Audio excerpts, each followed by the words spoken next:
My lesson aligned with the grade level curriculum standards.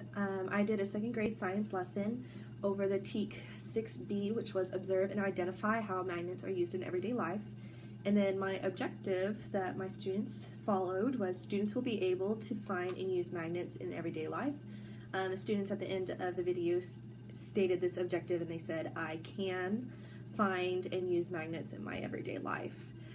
Which also ties into instructional tools and activities that aligned with the lesson objective and standards. The instructional tool and activity that I used was an anchor chart that I filled out during a class discussion over the Explore that they had done, or over how magnets are used in everyday life. The anchor chart that we filled out was over how students saw that magnets were used in their everyday life. They thought of things that they saw in their home that were magnetized. And then opportunities to reveal any student misconceptions was also done during this discussion. One misconception that I covered during the lesson was that all metals are magnetic. I got rid of this misconception by explaining that there are different types of metals, and because there are different types of metals, these metals all have different properties. And so some do not have that magnetic field that attracts a magnet.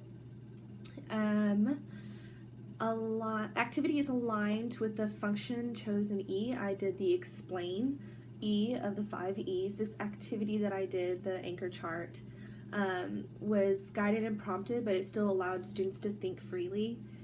They came with questions and ideas from their findings from the Explore activity and then we discussed about their findings. We talked about their findings, and in their Explore, they did a activity where they saw everyday objects like paper clips and bobby pins and stuff like that they see in their everyday life, and how those are metal and can be manipulated by a magnet.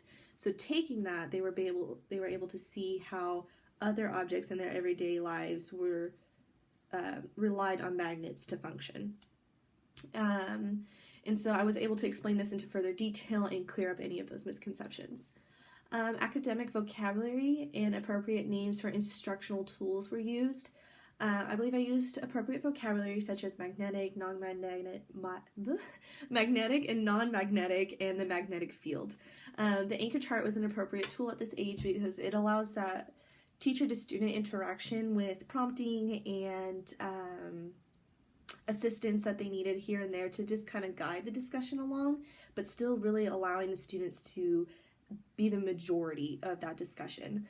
And it also is really easy access for teachers and the students and the peers to just all discuss with each other of what their ideas are on the subject and on the content.